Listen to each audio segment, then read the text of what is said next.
19 de fevereiro de 1897, em algum lugar ao longo do rio Klondike, território de Yukon.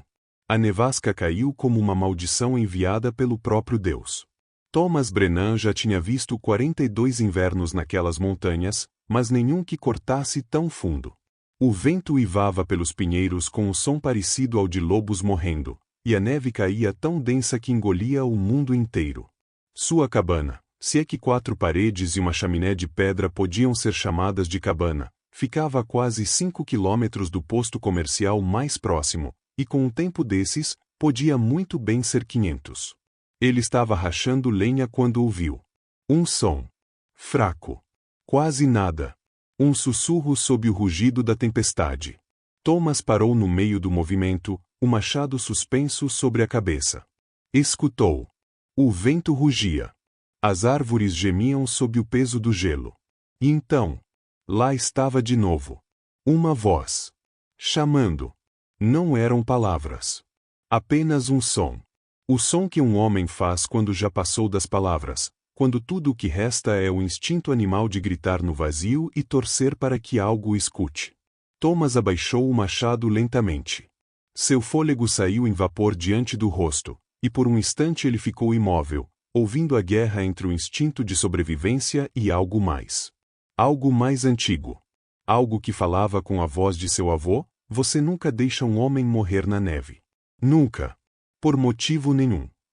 Praguejou baixinho uma sequência longa e criativa de palavrões que faria corar um marinheiro, e pegou o casaco de pele de urso pendurado na porta. O frio o atingiu como um soco. Avançou pela tempestade, uma mão protegendo os olhos, a outra estendida como um cego tateando no escuro. A voz soou novamente, mais perto agora, em algum lugar à esquerda, perto da linha das árvores. E então ele o viu. Uma forma.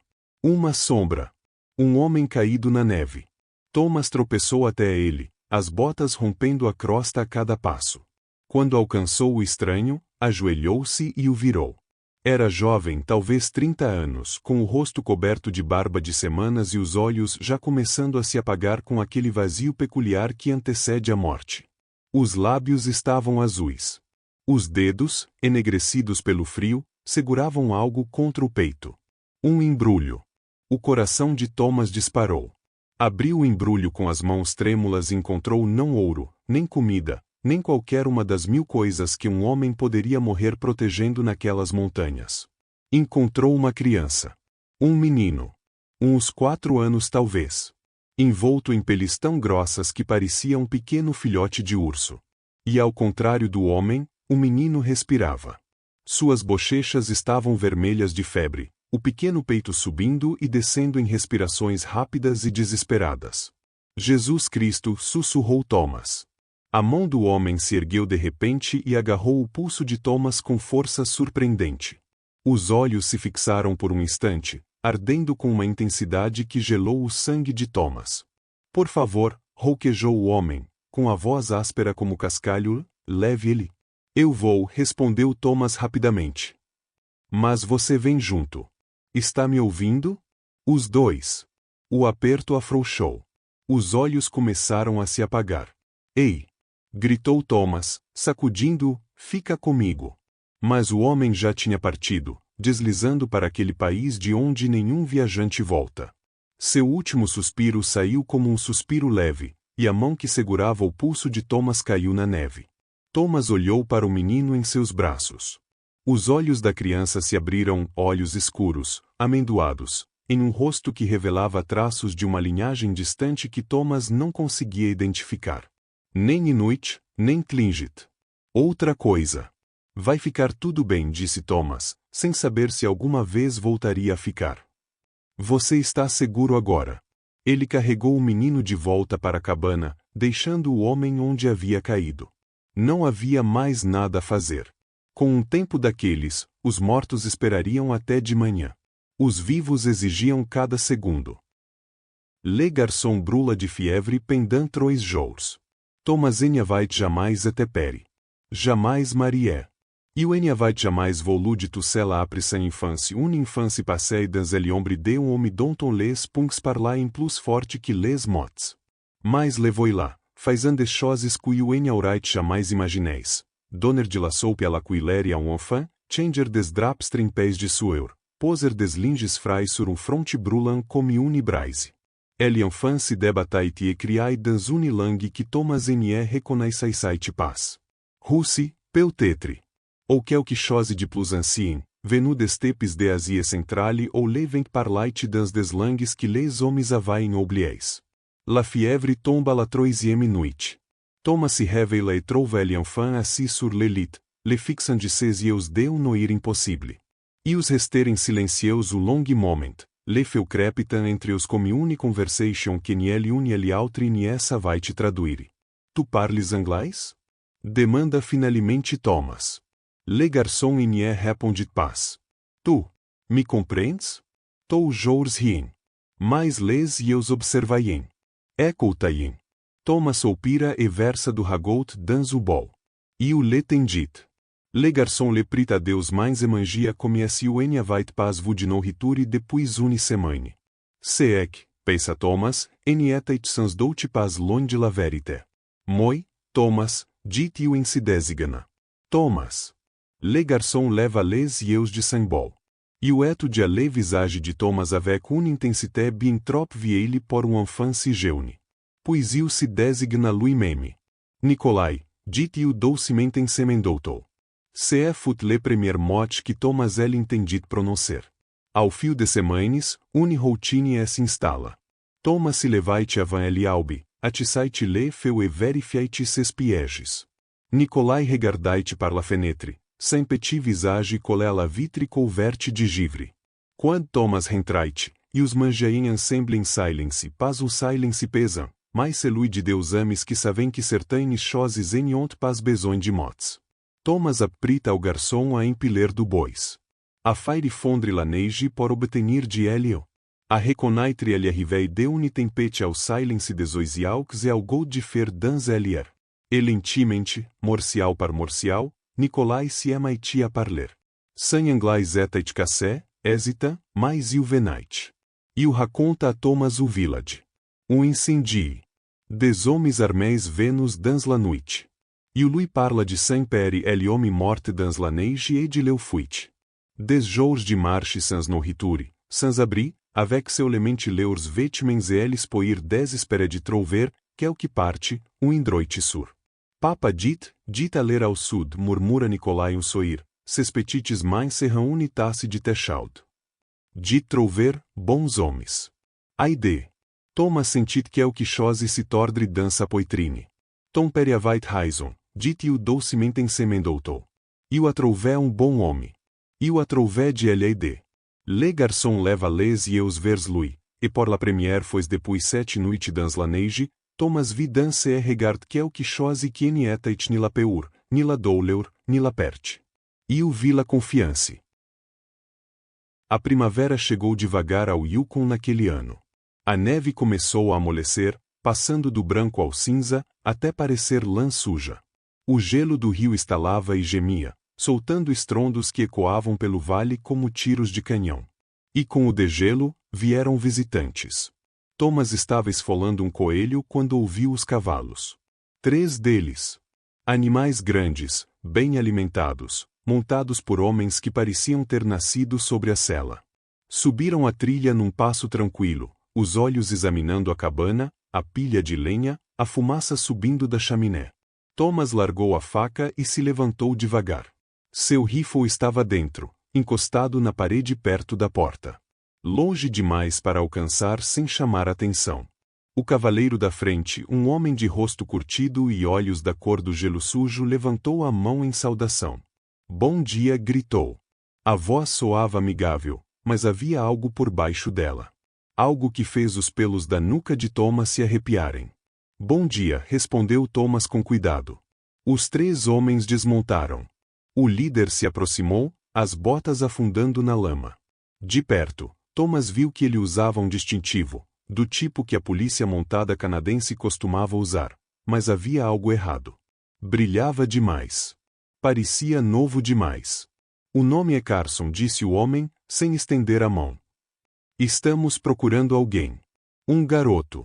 Dessa altura. Ergueu a mão na altura da cintura, cabelos escuros. Traços asiáticos. Pode ter passado por aqui há alguns meses. O coração de Thomas acelerou, mas seu rosto continuou impassível. 42 anos naquelas montanhas o haviam ensinado a mentir com o silêncio. Não vi ninguém, disse. O inverno foi duro. Poucos viajantes. Carson sorriu. Mas o sorriso não chegou aos olhos. Engraçado, disse lentamente, porque encontramos o corpo do pai dele a uns 800 metros daqui, no primeiro degelo. E havia 2 rastros saindo do lugar onde ele caiu. Um grande. Um pequeno. Dentro da cabana, Thomas ouviu um leve estalo. Nikolai, andando sobre o assoalho. O menino era esperto o suficiente para se esconder, mas não o bastante para ficar em silêncio. Carson ouviu também. O sorriso se alargou. Sr. Brennan, disse ele, e Thomas sentiu gelo correndo nas veias ao ouvir o próprio nome. Sabemos que o garoto está aqui. Não viemos arrumar confusão. Só viemos buscar o que é nosso. Nosso? A voz de Thomas saiu mais dura do que pretendia. Esse garoto não pertence a ninguém. Aí é que se engana, disse Carson, tirando um papel dobrado do casaco. O pai do garoto roubou algo do patrão. Algo muito valioso. E, pela lei, as dívidas do homem passam para o herdeiro. Thomas olhou o papel, mas não o pegou. O garoto tem 4 anos. Dívida é dívida, respondeu Carson friamente. Pode entregá-lo em paz ou do jeito difícil. Sua escolha. Por um longo momento, ninguém se moveu. O vento sussurrou entre os pinheiros. Ao longe, um corvo grasnou. E Thomas Brennan, que passou 42 anos fugindo de toda responsabilidade, de toda ligação, de toda chance de redenção, fez uma escolha. Não, disse simplesmente. A máscara cordial de Carson se desfez. Como é que é? Eu disse não, respondeu Thomas, dando um passo para trás, em direção à porta. Esse garoto fica comigo. Os outros 2 homens levaram as mãos às armas. Carson ergueu a própria mão para detê-los, sem desviar os olhos do rosto de Thomas. Você está cometendo um erro, disse baixinho. Provavelmente, respondeu Thomas. Mas é o meu erro. Carson o encarou por mais um momento. Depois assentiu lentamente, virou-se e voltou para o cavalo. Montou com facilidade, pegou as rédeas e olhou de novo para Thomas. Nós voltaremos, disse. E da próxima vez, não vamos pedir com educação. Eles partiram, desaparecendo entre as árvores como sombras. Thomas ficou parado na lama, observando-os sumirem, sentindo o peso da decisão cair sobre seus ombros como algo real. Atrás dele, a porta da cabana rangeu. Nikolai saiu, o rostinho pálido. Thomas? Sussurrou. Eles vêm por mim? Thomas se virou e olhou para o garoto. Para aqueles olhos escuros que já tinham visto demais. Para as pequenas mãos agarradas à moldura da porta como se fosse a única coisa firme num mundo que derretia. Sim, disse em voz baixa. Vieram por você. Você vai me entregar para eles? Thomas se agachou até ficar à altura do menino. Pôs a mão em seu ombro e sentiu o corpo trêmulo sob o toque. Não, disse com firmeza. Nunca vou te entregar. Está me ouvindo? Nunca. Nikolai o olhou por um instante e depois assentiu lentamente. O que a gente faz? Perguntou. Thomas se levantou e olhou para as montanhas, para a imensidão branca e cinza que se estendia em todas as direções. Em algum lugar lá fora havia segurança. Em algum lugar, uma chance. A gente foge, disse. Foge e não olha para trás. Eles partiram naquela noite. Thomas fez a mala leve, comida, cobertores, seu rifle, munição. Todo o resto ficou para trás. A cabana. As armadilhas. A vida que ele construíra ao longo de 4 décadas de solidão. Tudo se foi no tempo de enfiar mantimentos numa mochila e amarrar as botas. Nikolai não fez perguntas.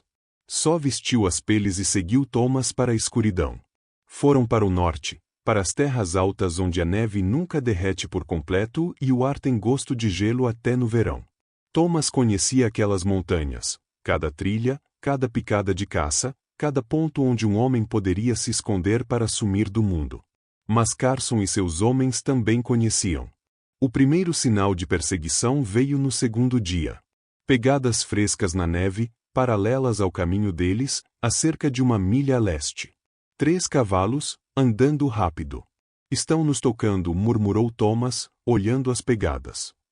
Empurrando a gente para o rio. O rio? Nikolai ergueu o olhar, apavorado. Por quê? Porque disse Thomas devagar, sentindo a compreensão despencar, fria e terrível. Nesta época do ano só tem um jeito de cruzar. Uma ponte. E se eles chegarem primeiro? Ele não terminou. Não precisava. Eles correram. Thomas nunca se movera tão rápido, as pernas bombeando, os pulmões ardendo com o ar ralo da montanha. Nikolai acompanhava com a energia inesgotável de criança, as pernas pequenas devorando a distância com velocidade surpreendente. Mas não foi o bastante. Eles alcançaram uma crista e viram a ponte, um frágil vão de corda e madeira estendido sobre a água branca e turbulenta do Klondike. E, postados na outra cabeceira, rifles na mão, estavam Carson e seus homens. Thomas travou os pés. A mente rodou, calculando ângulos, distâncias, saídas. Estavam encurralados. Atrás, a montanha. À frente, 3 homens armados.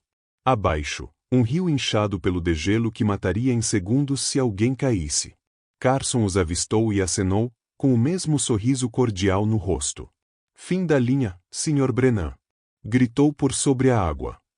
Mande o garoto e você pode ir embora. Ninguém precisa se machucar. Thomas olhou para Nikolai. O menino o encarou de volta, o pavor escancarado no rosto. Thomas? Sussurrou. O que a gente faz? E, naquele instante, Thomas Brennan entendeu o que vinha evitando a vida inteira. Redenção não é destino. É escolha. Uma escolha que se faz repetidas vezes, todo o santo dia, nos momentos pequenos em que ninguém vê e em que o caminho fácil leva para a escuridão. Seu pai fizera as próprias escolhas, a garrafa antes da família, o punho no lugar do abraço, a crueldade fácil em vez do amor difícil. E Thomas passará 42 anos fugindo desse legado, com medo de virar o mesmo homem. Mas ele não era o pai. Nunca foi. Me escuta, disse Thomas, agachando e segurando os ombros de Nikolai. Tem outro jeito.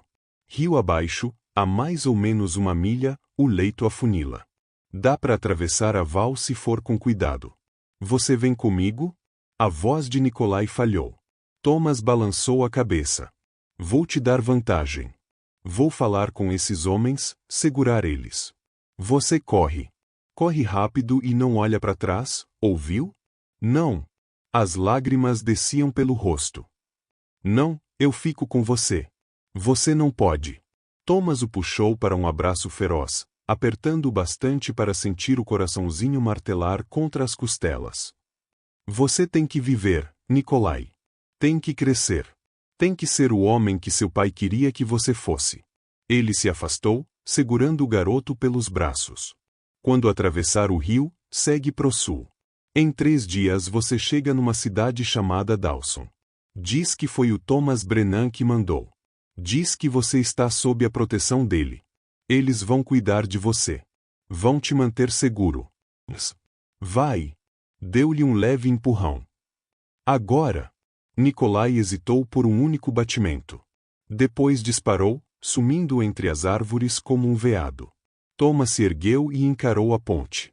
Encarou Carson e seus homens. Encarou a escolha. Começou a andar. As botas bateram nas tábuas em toques ocos. As cordas rangiam. O rio rugia embaixo, violento e implacável. Ele caminhava devagar, de propósito, as mãos à mostra. Carson o observou chegar, o sorriso intacto. Homem esperto gritou. Onde está o garoto? Thomas alcançou o meio da ponte e parou. Olhou a água e depois para Carson. Foi embora, disse simplesmente. O sorriso de Carson finalmente sumiu. Você está mentindo. Não. Thomas abriu as mãos. Ele foi. Se quiser o garoto, vai ter que passar por cima de mim primeiro. Por um momento comprido, ninguém se mexeu. Então Carson levantou o rifle. Assim seja, disse. O tiro ecoou pelo vale como trovão. Mas Thomas já se movia. Agarrou o corrimão de corda e puxou com força, jogando o corpo de lado enquanto a bala zunia junto à cabeça. Sacou o punhal do cinto e começou a serrar as amarras. O que você? Carson avançou, mas Thomas já tinha cortado a primeira corda. A ponte estremeceu. Querem essa ponte? Berrou Thomas. Venham pegar. Ele cortou a segunda corda. A ponte pendeu violentamente para um lado. Carson cambaleou, segurando-se no cabo. Os homens recuaram para o chão firme. Thomas cortou a terceira corda. A ponte oscilou como pêndulo e se chocou contra a parede do desfiladeiro. Os pés de Thomas se desprenderam das tábuas. Por um instante impossível, ele ficou suspenso, segurado apenas pela própria pega e pela força desesperada de um homem que finalmente encontrou algo pelo que vale a pena morrer. Então a corda escorregou entre seus dedos. Ele caiu. A água o atingiu como uma parede de gelo. Encheu-lhe a boca, o nariz, os pulmões. Ele rodopiou na corrente, folha à deriva, batendo em rochas que pareciam punhos de ferro.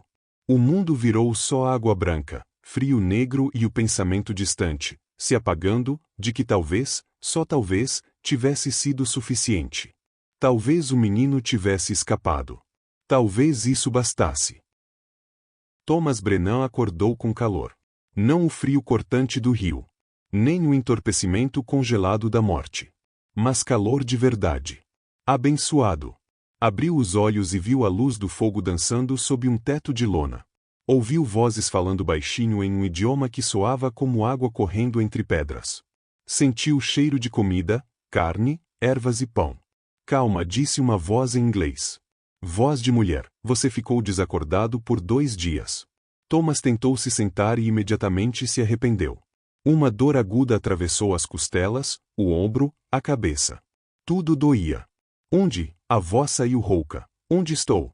A uns 8 quilômetros rio abaixo de onde você resolveu nadar, respondeu a mulher, surgindo à vista.